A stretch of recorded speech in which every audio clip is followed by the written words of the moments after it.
साथियों नमस्कार। साथियों, आप सभी भली भांति जानते हैं कि 16-17 सालों में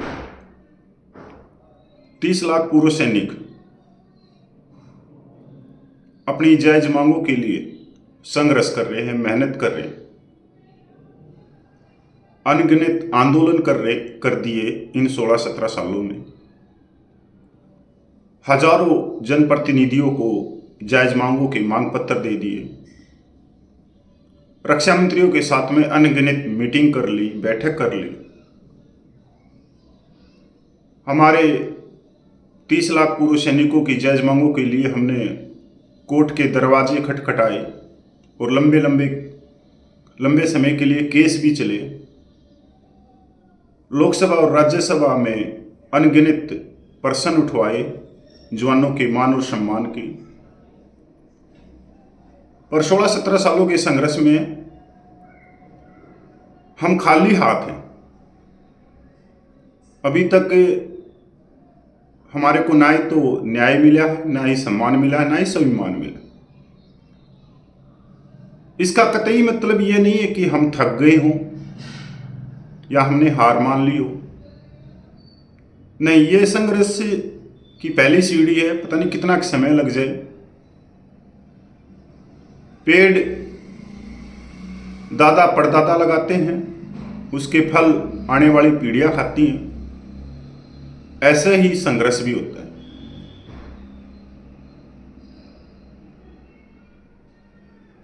आज जो 30 लाख पूर्व सैनिकों का वेतन की बात हो, पेंशन की बात हो, वो एक जो मजदूर वर्ग होता है, लेबर वर्ग होता है, उससे भी नीचे आ गया।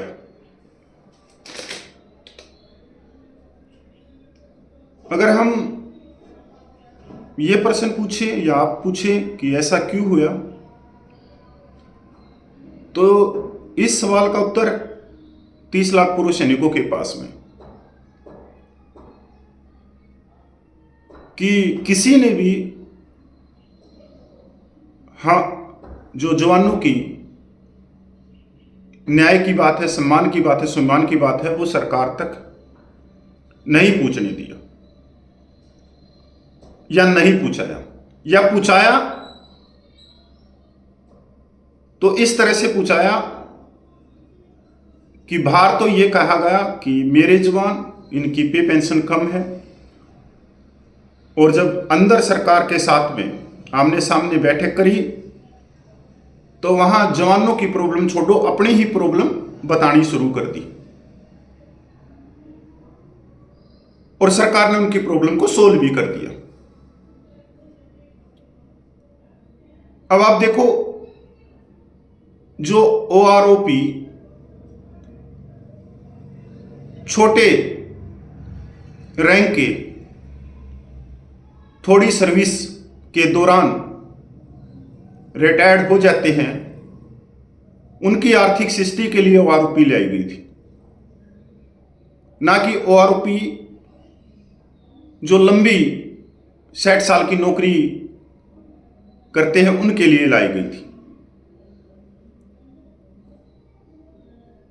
और आज ओआरओपी 60 साल की जो लंबी नौकरी करते हैं उनके लिए हो चुकी है। आज हम इसको ओआरओपी को एक रैंक एक पेंशन ना कह के इसकी अगर व्याख्या करें तो ये एओओपी हो चुकी है, मतलब ऑल ऑफिसर वन पेंशन। जैसे कि इसके अंदर पिछले दरवाजे से ओआरओपी 3 में एनएफयू दे दिया गया, सेम पेंशन कर दी हर एक रैंक की। और परमेश्वर को तो बाहर ही कर दिया गया। विसंगतियां बहुत सारी हैं, क्योंकि डिफेंस का स्ट्रक्चर कुछ इस तरह से है। पहले तो इसके अंदर जो छोटे रैंक हैं उनको वायु रैंक्स में ही बांट दिया गया। उसके बाद में अलग अलग ईयर की सर्विस है। अब एक सिपाही 15 में भी आ जाता है, 16 में भी आ जाता है, 17 में भी आ जाता है, 18 में भी आ जाता है, 19 में भी आ जाता है पेंशन। ऐसे ही हवलदार साहब हैं, वो 15 में भी आ जाते हैं, 24 में भी आ जाते हैं, 2 बढ़वा भी लेते हैं।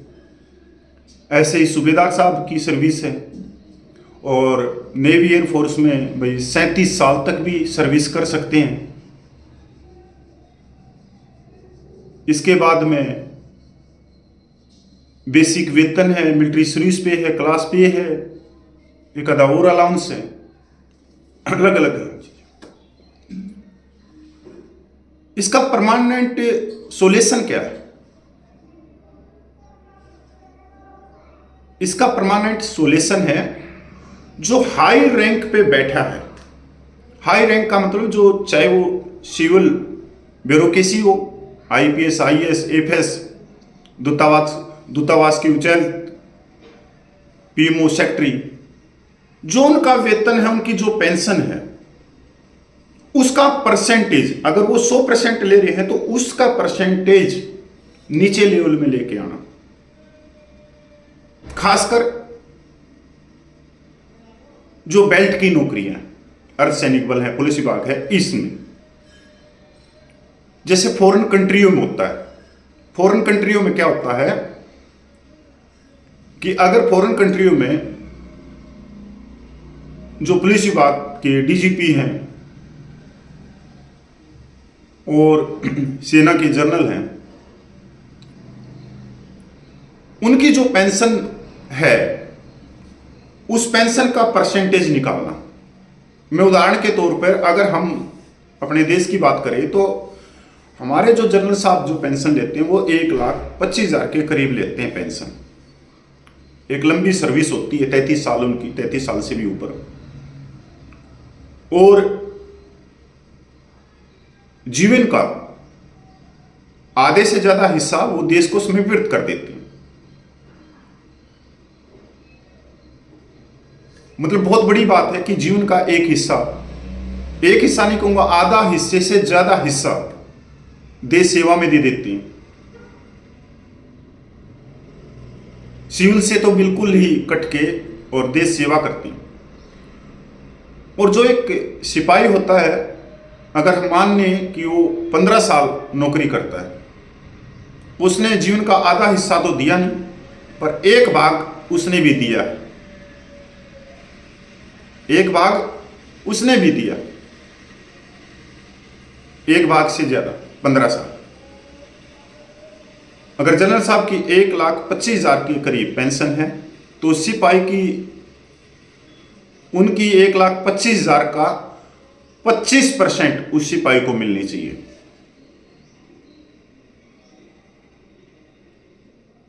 अगर 25% उनको मिलती है तो उनकी पेंशन, एक सिपाही की पेंशन 30,000 से ऊपर चली जाती है। यह तो न्याय संगत बात है, और ये सरकार को करना पड़ेगा। ये आज नहीं करेगी तो 10 साल के बाद में करेगी, 20 साल के बाद में करेगी, 30 साल के बाद में करेगी, क्योंकि हर एक चीज को तो ले आते हैं। और ये चीज जो मैं कह रहा हूं, ये तो हमारे जो उच्च अधिकारी हैं बेल्ट की नौकरियों के, फोर्स के, उनको तो ये चीज सबसे पहले सरकार के पास में पहुंचानी चाहिए।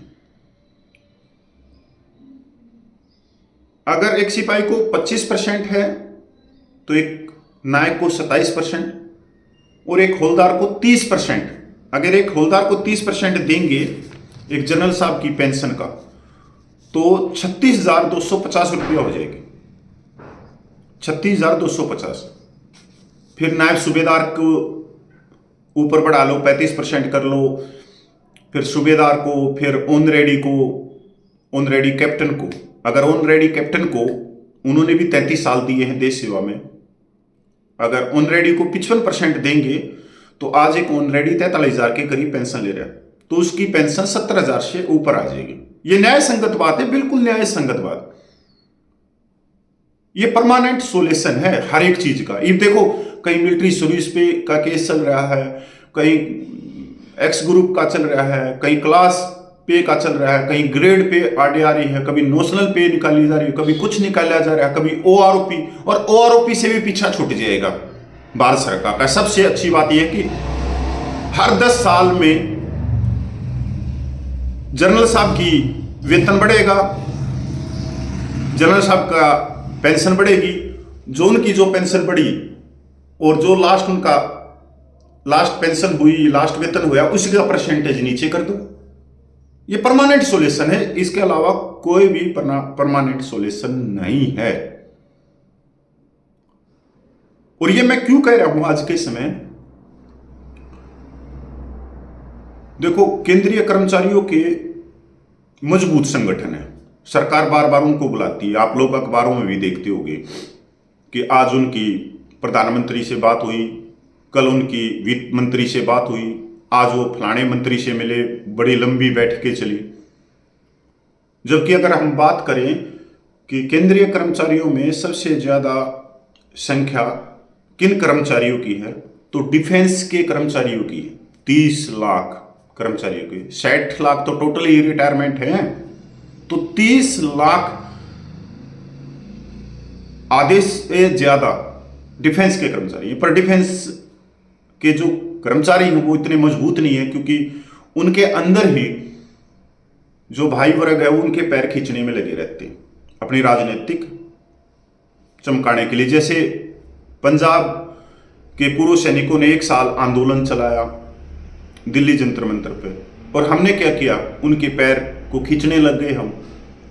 जो उन्होंने वहां पे चंदा इकट्ठा किया था, उस चंदे को एक हमारा बुजुर्ग साथी लेके भाग गया। एक तो उसमें हाई कोर्ट के वकील हैं, फर्स्ट ग्रेड की नौकरियों के कर्मचारी, हमारे भूतपूर्व सैनिक, उनके 13 लाख को लेके चले गए।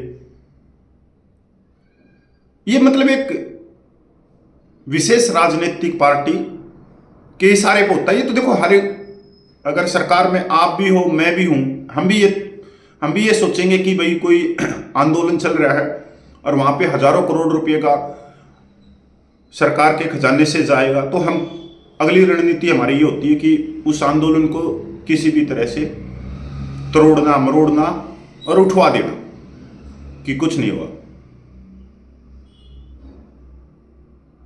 अब 8वां वेतन आयोग है, अब 8वें वेतन आयोग में कौन रखेगा हमारी बात, ये सवाल तो मैं आप लोगों से पूछना चाह रहा हूं। क्योंकि 1 साल बचा है और मेरे हिसाब से जो फरवरी के अंदर बजट पेश किया जाएगा उसके अंदर ये बहुत सारी बातें भी साफ होती चली जाएंगी। क्या पता अभी शीत सत्र भी शुरू हो जाएगा 5-7 दिन के बाद में, क्या पता इसी में कोई 8वें वेतन आयोग की बात आई,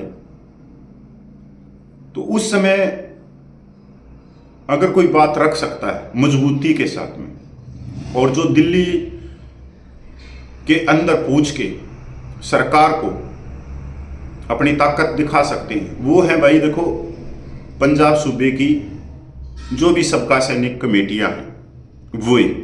इसके अलावा अगर कोई ये कहे कि दूसरी जगह से बहुत ज़्यादा समर्थन मिल सकता है, पूर्व सैनिक आ सकते हैं, मैं ये कहना चाह रहा हूं कि अगर पंजाब सूबे के सबका कमेटी दिल्ली के अंदर शांतिपूर्वक संविधान के दायरे में कोई आंदोलन करती है तो 2-2.5 लाख पूर्व सैनिक पूछने की उम्मीद है। पर अगर कोई दूसरी कमेटी आती है, क्योंकि सरकार यही चाहेगी कि पहले पूर्व सैनिकों को थका दे, तो दूसरी कमेटी जो भी हैं आप सब भली बात जानते हैं कि उन्हीं से कोई आंदोलन करवा दे, जिससे वे दूसरे वहां तक ना पूछे, वो थक जाए, ये सोचे कि क्या क्या नहीं, और दूसरे के बस की है भी नहीं, वो बैठ भी नहीं सकते इतना लंबा। जो पंजाब के सबका सैनिक हैं वही बैठ सकते हैं और वही 1-1 साल का आंदोलन चला सकते हैं। उसके अलावा मैंने लगता नहीं। हाँ, हम 1 दिन के लिए जा सकते हैं, 2 दिन के लिए जा सकते हैं, 3 दिन के लिए जा सकते हैं, चौथे दिन के लिए हम स्टैंड दिखा देंगे, हम 2-3-4 लाख आदमी पहुंचा देंगे, पर आगे कौन चल सकता है? तो मेरे को लगता नहीं कि हमारे उत्तर भारत में से पंजाब के अलावा कोई दूसरी संस्था आगे चले, क्योंकि पिछले 6 महीने से सबको हाथ जोड़ के कहा जा रहा है। और खासकर पंजाब की सबका कमेटी नायक सुरजीत जी ने कही है, जो सबका के कमेटी के प्रधान हैं, हाथ जोड़ के पूरे देश भर की संस्थाओं को कि कोई भी संस्था आगे लगो, हम उनके पीछे। कोई भी संस्था प्रोग्राम लिखो दिल्ली में आंदोलन का, हम उनके पीछे। देखो इतने खुले दिल से और तन से मन से धन से, तो ये बात वही कह सकता है जिसको ये सोचता है कि मैं कुछ नहीं रखा, हमने सिर्फ अपने 30 लाख पुरुष सैनिकों का सम्मान लेना। कोई बात नहीं, फलाने आदमी चौधरी बनना चाहते हैं तो हम तो उनको बना देंगे चौधरी, लंबरदार वो बन जाओ, चौधरी वो बन जाओ, प्रधान वो बन जाओ। और हमारे हमेशा से ही ये विचार रही है कि कोई भी आगे आओ, हम उनके पीछे चलने के लिए तैयार हैं। तो भाई देखो 6-7 महीने हो गए, कोई संस्था नहीं रही। अब एक ही संस्था है, वो पंजाब सूबे के 3.25 लाख पुरुष सैनिक। अब वो कब आते हैं ये तो मेरे को भी नहीं मालूम। अगर वो आते हैं तो हमारे सबको उनका समर्थन करना चाहिए, तन से भी, मन से भी, धन से भी, निस्वार्थ होकर। इसके अलावा कोई चारा नहीं है। 8-10 महीने हो चुके हैं, 8-10 महीने और हो जाएंगे, 8-10 और साल हो जाएंगे ये सोचते सोचते। तो सबसे अच्छी बात यह है कि करने में विश्वास रखो। अगर कोई कर सकता है तो वो पंजाब के 3.25 लाख पुरुष है। इसके अलावा उम्मीद मत करो। जय हिंद, वंदे मातरम, जय भारत।